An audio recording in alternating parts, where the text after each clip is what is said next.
है। मैं आपके साथ फरहान नाज़। मत क्षेत्र का इलेक्शन इंडिपेंडेंट कैंडिडेट है।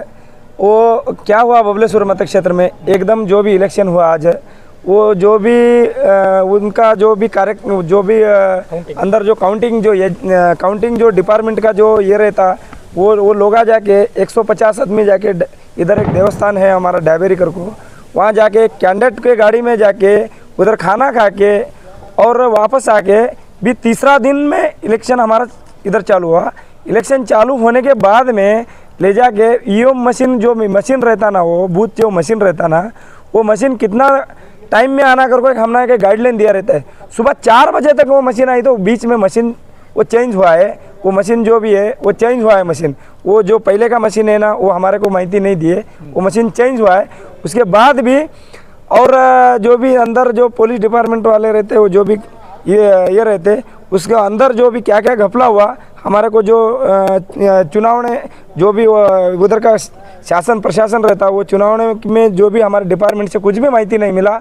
और हमारे को जो भी कैंडिडेट है ना वहाँ हम ना जाने को वो मोबाइल नहीं दे रहे, और जो उनका जो भी हर लोगों के पास मोबाइल है। और क्या हुआ है उधर का तो हमारे को मेरे को 8000 मेरा रईस संगठन का जय जवान जय किसान रईस संगठन का 8773 आदमी वोट डालना मुझे, और उन्हें सब वोट डाले कर को बोल रहे।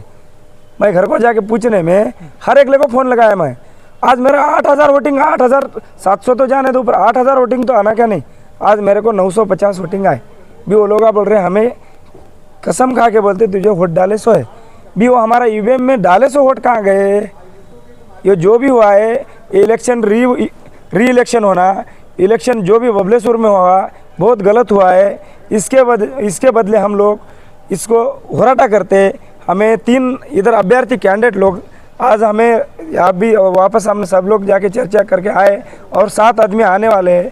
आके उनके ऊपर एफआईआर हुआ कर को बोले, जो भी वो बीएल रहता ना वो बीएल के ऊपर बीएल लोग 150 आदमी के ऊपर एफआईआर हुआ बोलते, वो एफआईआर कापी हम नहीं दे रहे। कैंडिडेट को तो मैं एफआईआर कापी नहीं दिखा सकते तो किसके दिखाने वाले हाँ। वो जो बीजेपी कैंडिडेट वाले वीडियो दिखाया न्यूज़ में आया, न्यूज़ में आने तक वो प्रशासन क्या सोए। आज 5 दिन हुआ न्यूज़ में आके, क्या किया उसके ऊपर तुम्हें कार्रवाई क्या की है, क्या उसे जेल डाले, क्या किया आज प्रशासन क्या किए उसके ऊपर, क्या उसमें जेल में ले जाके डाले, कौन सा बीएल को जेल में डाले। 150 आदमी तुम्हारा गए, वो 150 आदमी 150 मशीन गप किए तुम्हारा। आज हमें किसे पूछना, हमें पक्षेत्र कैंडिडेट कहाँ से तो भी कर्जा करके ये करके हमारे लोगों को भला होने दो करके हमें आके इलेक्शन में कंटेस्ट करे। आज ये वो लोग ऐसा कर दे करो हमने मालूम नहीं था भी इसके ऊपर नहीं अच्छे से कार्रवाई हुई। हमारे पूरे संगठन के लोग ला के हमारे पूरे कैंडिडेट आके हमें मरे तो भी चलता लेकिन यहाँ बैठते। और एक विषय ऐसा है जो भी कैंडिडेट चुन के आए सो कैंडिडेट है वो हमारे ऊपर चुन के, मतलब ये 2 कैंडिडेट है, एक बीजेपी एक कांग्रेस बबलेश्वर मत क्षेत्र में, जो हमारे ऊपर दबाण की चल रहा है कैंडिडेट के ऊपर। आज हमारे को कुछ भी हुआ तो आज जो एमबी पाटिल और इजुगौड़ा दोनों रिस्पॉन्सिबल उनकी जवाबदारी हो क्या। आज मैं घर में नोट लिख के रख के ऐसा है, मुझे क्या भी हुआ तो उनका दोनों का जवाबदारी हो क्या। मैं क्या उनका पैसा नहीं खाए, उनसे के बात नहीं करे। आज जो भी है उनका लोग ऐसा हो रहे। ये बीजापुर में परसों एक ये हुआ इधर ऐसा, एक पक्षेत्र कैंडिडेट चुन के आया, चुन के आने में उसे क्या तुम्हारे न्यूज़ वाले सभी दिखाए सो है, उसे गोलीबार हुआ। हाँ तो हमारे को कौन रक्षण देने वाला है। हमारे को डिपार्टमेंट से हमें ना क्या भी कर को हम ना श्योरिटी दिलाओ, श्योरिटी दिला के हमारे जान की जवाबदारी तुम्हें लो। हमें लोगा के भला होना कर को हम इलेक्शन में आज खड़े भी, हमारे को तुम्हें डराते हमारे को धमकाते बोले तो कैसा। आज हमारे को क्या भी हुआ तो बबलेश्वर मत क्षेत्र का कांग्रेस बीजेपी दोनों कैंडिडेट हमारे को भी डाउट है। हमारे को वो क्या सामने उन्हें नहीं आ रहे, उनका लोग आ रहे आके हमने आज डराना धमकाना चल रहा। ये हुआ तो हमें सत्याग्रह करते यहाँ प्रशासन के ऑफिस के सामने डीसी के सामने यहाँ बैठते, यहाँ से हिलते भी नहीं कहा। जय जवान जय किसान राज्य अध्यक्ष मोतीराम धर्मू चव्हाण। ನಮಸ್ಕಾರ. ವಿಜಯಪುರ ಜಿಲ್ಲೆಯ ಬಬಲೇಶ್ವರ ಮತಕ್ಷೇತ್ರದ ಅಭ್ಯರ್ಥಿಗಳು ನಾವು ಕಾಮಣ್ಣ ಗಂಗನಹಳ್ಳಿ ಅಂತ ಆಮ್ ಆದ್ಮಿ ಪಕ್ಷದಿಂದ ಸ್ಪರ್ಧಿಸಿದ್ದಾರೆ. ಪಕ್ಷೇತರ ಸ್ಪರ್ಧಿಯಾಗಿ ನಮ್ಮ ಮೋತಿರಾವ್ ಧರ್ಮು ಚವ್ಹಾಣ್ ಅವರು ಸ್ಪರ್ಧಿಸಿದ್ದಾರೆ.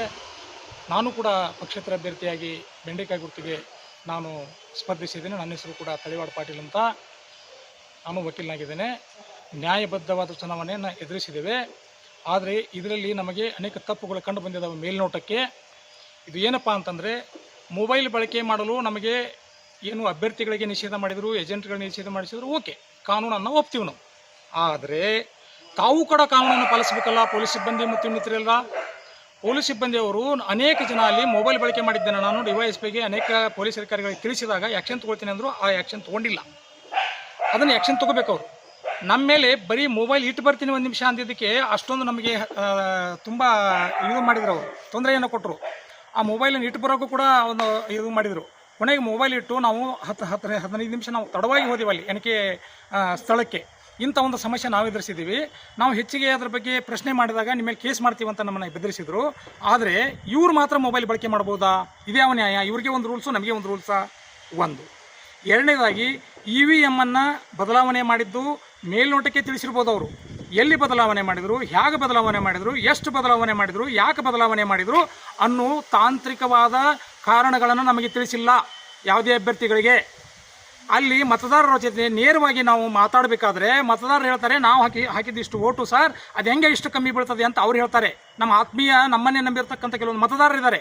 ಮನೆಗೂ ಕೂಡ ನಾವು ಹೋಗಿ ಮತವನ್ನು ಯಾಚನೆ ಮಾಡಿದ್ದೀವಿ. ಅವ್ರು ಕೇಳಿದ ಬೇರೆ, ಇಲ್ಲಿ ಓಟ್ಗಳು ನಮಗೆ ದೊರಕಿದ್ದೇ ಬೇರೆ. ಅಂದರೆ ಇದರಲ್ಲಿ ಏನೋ ಒಂದು ನಡೆದಿದೆ, ಮೇಲ್ನೋಟಕ್ಕೆ ಕಂಡು ಬರ್ತಾ ಇದೆ. ಇದನ್ನು ತನಿಖೆ ಮಾಡಲು ಸಂಬಂಧಿಸಿದ ಜಿಲ್ಲಾಧಿಕಾರಿಗಳು ಮತ್ತು ಜಿಲ್ಲಾ ಚುನಾವಣಾಧಿಕಾರಿಗಳಾದಂಥ ಹನುಮಕ್ಕನವರ ಸಾಹೇಬರಿಗೆ ನಾವು ಆಲ್ರೆಡಿ ಕಂಪ್ಲೇಂಟನ್ನು ಈಗ ತಾನೇ ಕೊಟ್ಟಿದ್ದೇವೆ. ಅದರ ರಿಸೀವ್ಡ್ ಕಾಪಿಯನ್ನು ನಾವು ತೊಗೊಂಡಿದ್ದೇವೆ. ಇದರ ಬಗ್ಗೆ ಸೂಕ್ತವಾದ ಕ್ರಮವನ್ನು ಕೈಗೊಂಡು ಇದರ ಬಗ್ಗೆ ನ್ಯಾಯವಾದವನ್ನು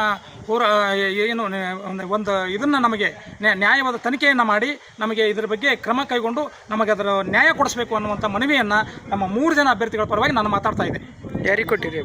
ನಾವು ಜಿಲ್ಲಾಧಿಕಾರಿಗಳು ಮತ್ತು ಜಿಲ್ಲಾ ಚುನಾವಣಾಧಿಕಾರಿಗಳಾದಂಥ ನಮ್ಮ ಹನುಮಕ್ಕನವರ ಸಾಹೇಬರಿಗೆ ಕೊಟ್ಟಿದ್ದೀವಿ. ಅವ್ರ ಜೊತೆಗೆ ನಾವು ಫೋನಲ್ಲಿ ಕೂಡ ಮಾತಾಡಿದ್ದೀವಿ. ಕಂಪ್ಲೇಂಟ್ ಕೊಟ್ಟರೆ ಆಯಿತು, ನಾನು ಅದ್ರ ಬಗ್ಗೆ ಆ್ಯಕ್ಷನ್ ತೊಗೊಳ್ತೀನಿ ಅಂತ ಅವ್ರು ನಮಗೆ ಭರವಸೆಯನ್ನು ನೀಡಿದ್ದಾರೆ. ಅದ್ರ ಕಾಪಿನೂ ಕೂಡ ಇಲ್ಲಿದೆ. ನಾನು ತಳೇವಾಡ ಪಾಟೀಲ್ ಅಂತ ಪಕ್ಷೇತರ ಅಭ್ಯರ್ಥಿ, ಬಬಲೇಶ್ವರ ಮತಕ್ಷೇತ್ರ. ನಮಸ್ಕಾರ. ಬಬಲೇಶ್ವರ ಅಸೆಂಬ್ಲಿ ಎಲೆಕ್ಷನ್ ಏನಿದೆಯಲ್ಲ, ಏನು ನಡೆದದ, ಅದರೊಳಗೆ 1ನೇ ನಂಬರ ಕ್ಯಾಂಡಿಡೇಟ್ ನಾನು, ಕಾಮಣ್ಣ ಗಂಗನಹಳ್ಳಿ ಅಂತೇಳಿ. ಎಲೆಕ್ಷನ್ನ ನೋಟಿಫಿಕೇಷನ್ ಆದ ಕೂಡಲಿಂದ ನಾವು ಕಾರ್ಯಗತವಾಗಿ ಕೆಲಸ ಮಾಡಿ ಜನರ ಹತ್ರ ಹೋಗಿ ಓಟ್ ಕೇಳಿ ಎಲ್ಲನೂ ಮಾಡಿದ್ವಿ, ನ್ಯಾಯಯುತವಾಗಿ ನಾವು ಮಾಡಿದ್ವಿ. ಆದರೆ ಅಧಿಕಾರದ ಒಂದು ಇದರಲ್ಲಿ ಯಾಕೋ ದೊಡ್ಡವರಿಗೆ ಮಣೆ ಹಾಕುವಂಥ ಕೆಲಸ, ದೊಡ್ಡವರಿಗೆ ಅನುಕೂಲ ಆಗುವಂಥ ಕೆಲಸ ಮಾಡುವಂಥ ನಮ್ಮಲ್ಲಿ ಅಧಿಕಾರಿಗಳು ಇದ್ದಾರೆ ಅಂತನ್ನುವಂಥದ್ದು ನಮಗೆ ಮೇಲ್ನೋಟಕ್ಕೆ ಕಂಡು ಬಂದದ. ಹಾಗಾಗಿ EVM ಮಷಿನ್ನು ರಿಪೇರಿ ಬಂದು ಅಂಥೇಳಿ ಆ ನೆಪದಲ್ಲಿ ಏನು ಮಾಡಿದ್ರು ಅಂತಂದ್ರೆ ಬದಲಾವಣೆ ಮಾಡಿದ್ರು. ಹಿಂಗೆ ಬದಲಾವಣೆ ಮಾಡ್ತೀವಿ ಅಂತೇಳಿ ಅಡ್ವಾನ್ಸ್ ಇಂಟಿಮೇಷನ್ ನಮಗೂ ಬರಲಿಲ್ಲ. ಎಲ್ಲೆಲ್ಲಿ ಬದಲಾವಣೆ ಮಾಡ್ತಾಯಿದ್ದೀವಿ ಅಂತೇಳಿ ನಮಗೆ ಇಂಟಿಮೇಷನ್ ಬರಲಿಲ್ಲ. ಮೇಲಾಗಿ ಏನದಲ್ಲ, ಬದಲಾಗಿದ್ದಾವೆ ಅಂತೇಳಿ ಇಂಟಿಮೇಷನ್ ಕೊಟ್ಟರು ರಾತ್ರಿ. ಆಮೇಲೆ ಟೈಮಿಂಗ್ ಒಂದು ಭಾಳ ಪ್ರಶ್ನೆ ಇದು ಏನದ ಅಂತಂದರೆ ಪ್ರಶ್ನೆ ಅದ ನಮಗೆ. ಟೈಮಿಂಗಲ್ಲಿ 6 ಗಂಟೆಗೆ ವೋಟಿಂಗ್ ಸ್ಟಾಪ್ ಆಗ್ತದೆ. ಹೆಚ್ಚಿಗೆ ಜನ ಇದ್ದರು ಅಂತೇಳಿ ಒಂದು ಅರ್ಧ ತಾಸು ಹೆಚ್ಚು ಕಮ್ಮಿ ಆಗ್ಬೋದು. ಅಲ್ಲಿಂದ ಪ್ರಾರಂಭವಾದಂಥದ್ದು ಏನದಲ್ಲ, ಎಲ್ಲಿಗೆ ಬಂದು ಸ್ಟ್ರಾಂಗ್ ರೂಮಿಗೆ ಬರುವಂಥದ್ದು EVM ಮಷಿನ್ಗಳು, VVPATಗಳು ಬರಬೇಕಾದ್ರೆ ಟೈಮ್ ನಸಿಕಿನೊಳಗೆ 4 ಗಂಟೆವರೆಗೂ ಬಂದವ. ಅಂದರೆ ಇದ್ರೊಳಗೆ ದೊಡ್ಡ ಪ್ರಶ್ನೆ ಮೂಡ್ತದೆ ನಮ್ಗೆ, ಸರಿಯಾಗಿ ಮಾಡಿದಿರಿ ಅಂಥೇಳಿ. ನೀವು ಸರಿಯಾಗಿ ಎಲೆಕ್ಷನ್ ಮಾಡಿಲ್ಲ ಅಂಥೇಳಿ ಎಲೆಕ್ಷನ್ ಕಮಿಷನ್ಗೆ ನಾವು ದೂರನ್ನು ನೀಡಿದ್ದೀವಿ ಈಗ, ಮತ್ತು ಮನವಿಯನ್ನು ಕೊಟ್ಟಿದ್ದೀವಿ. ದಯವಿಟ್ಟು ಅದರ ಮೇಲೆ ಏನಾದರೂ ಕ್ರಮ ತೊಗೊಂಡ್ರಿ ಸರಿ ಅದ. ಇಲ್ಲ ಅಂತಂದ್ರೆ ನಾವೇನದಲ್ಲ ಅದಕ್ಕೆ ಹೋರಾಟ ಮತ್ತು ಹೈಕೋರ್ಟ್ಗೆ, ಸುಪ್ರೀಂ ಕೋರ್ಟ್ಗೆ ಹೋಗುವಂಥ ಎಲ್ಲ ತಯಾರಿನ ನಾವು ಮಾಡ್ಕೊಂಡಿದ್ದೀವಿ. ಯಾಕಂತಂದ್ರೆ ನ್ಯಾಯ ಏನಂತೀವಿ ನಾವು, ಉಳ್ಳವರಿಗೆ ನ್ಯಾಯ ಅಂತಲ್ಲ, ನಮಗೆ ಕಂಡು ಬರೋದು ಅದೇ. ಉಳ್ಳವರಿಗೆ ನೀವು ನ್ಯಾಯ ಕೊಡ್ತೀರಿ, ಉಳ್ಳವರಿಗೆ ನೀವು ಏನದಲ್ಲ ಅಧಿಕಾರಕ್ಕೆ ಬರುವಂಗೆ ಮಾಡ್ತೀರಿ. ನಾವೆಲ್ಲ ಮಾಡಿದ್ದು ಏನದಲ್ಲ ಸಾಮಾನ್ಯ ಜನರಿಗೆ ಸಲುವಾಗಿಯೇ. ನಾವು ಸಾಮಾನ್ಯ ಜನರ ಸಲುವಾಗಿ ಮಾಡಿದಂಥ ಹೋರಾಟ ನಮ್ಮ ಮೇಲೆ ಏನದಲ್ಲ ಸಾಕಷ್ಟು ಕೇಸ್ಗಳನ್ನ ಮಾಡಿಸ್ತೀರಿ. 4 ಕೇಸ್ಗಳದಾವ. ಅವಕ್ಕೇನು ಪೂರ ಯಾವುದೂ ಇದನ್ನಿಲ್ಲ. ಹೋರಾಟದೊಳಗೆ ನಾವೇನದಲ್ಲ ಇದಕ್ಕೆ ಯಾವತ್ತೂ ಎತ್ತಿದ ಕೈ ಇದ್ದೀವಿ, ಹೆದರುವಂಥ ಒಂದು ಮಾತೇನೇ ಇಲ್ಲ. ದಯವಿಟ್ಟು ನೀವು ಯಾವ ಥರ ಬಂದರೂ ನಾವೇನದಲ್ಲ ಅದನ್ನು ನಾವು ನಿಭಾಯಿಸ್ಲಿಕ್ಕೆ ರೆಡಿ ಇದ್ದೀವಿ. ಈ ಥರ ನೀವು ಏನು ಮಾಡ್ತಾ ಇದ್ದೀರಲ್ಲ, ಇದು ಸಂವಿಧಾನ ವಿರೋಧಿ ಆಗುವಂಥ ಚಟುವಟಿಕೆ ಅದ ನಿಮ್ಮದು. ದಯವಿಟ್ಟು ಏನದಲ್ಲ ನೀವು ಯಾರು ಕರ್ತವ್ಯವನ್ನು ಮಾಡಿದಿರಿ, ನಿಮ್ಮ ಮನಸ್ಸನ್ನು ನೀವು ಕೇಳ್ಕೋಬೇಕು. ಇನ್ನೊಬ್ಬರಿಗೆ ಯಾರಿಗೋ ನೀವು ಸಪೋರ್ಟ್ ಮಾಡುವಂಥದ್ದಲ್ಲ, ಸಂವಿಧಾನಕ್ಕೆ ಬದ್ಧಸ್ಥರಾಗಿ ನೀವು ಏನು ಕೆಲಸ ಮಾಡಬೇಕಾಗ್ತದೆ. ಚುನಾವಣಾ ನೀತಿ ಸಂಹಿತೆಗೆ ಏನದ ಬಾಧ್ಯಸ್ಥರಾಗಿ ನೀವು ಕೆಲಸ ಮಾಡಬೇಕಾಗ್ತದೆ. ಅದನ್ನೆಲ್ಲ ನೀವು ಮೀರಿದಿರಿ ಅಂತೇಳಿ ನಮಗೆ ಕಂಡು ಬಂದಿದ್ದಕ್ಕಾಗಿ ನಾವೀಗ ಈ DC ಅವರಿಗೆ, ಮುಖ್ಯ ಚುನಾವಣಾ ಅಧಿಕಾರಿಗಳು, ಜಿಲ್ಲಾ ಅಧಿಕಾರಿಗಳಿಗೆ ನಾವು ಏನದಲ್ಲ ದಾನಮ್ಮನವ್ರಿಗೆ ಇದು ಕೊಟ್ಟಿದ್ದೀವಿ. ದಯವಿಟ್ಟು ಅವರು ಇದ್ರ ಬಗ್ಗೆ ಏನಾದರೂ ಕ್ರಮ ತಗೊಂಡು ಸರಿಯಾದ ಒಂದು ನ್ಯಾಯ ಒದಗಿಸುವಂಥ ಕೆಲಸವನ್ನು ಮಾಡ್ತಾರೆ ಅಂತೇಳಿ ಒಂದು ಆಸೆ ಅದ. ದಯವಿಟ್ಟು ಅದು ಆಗಲಿಲ್ಲ ಅಂತಂದ್ರೆ ಮುಂದಿನ ಏನು ಕಾನೂನಾತ್ಮಕ ನಮ್ಮ ಕೆಲಸಗಳದಾವೆ, ಹೋರಾಟಗಳದಾವೆ, ಅದನ್ನು ಮಾಡೋಕ್ಕೆ ನಾವು ರೆಡಿ ಇದ್ದೀವಿ ಅಂತ ಈ ಮೂಲಕ ತಮ್ಮಲ್ಲಿ ಹೇಳ್ತಾ ಇದ್ದೀನಿ. ನಮಸ್ಕಾರ. ಕಾಮಣ್ಣ ಗಂಗನಹಳ್ಳಿ ಅಂತೇಳಿ.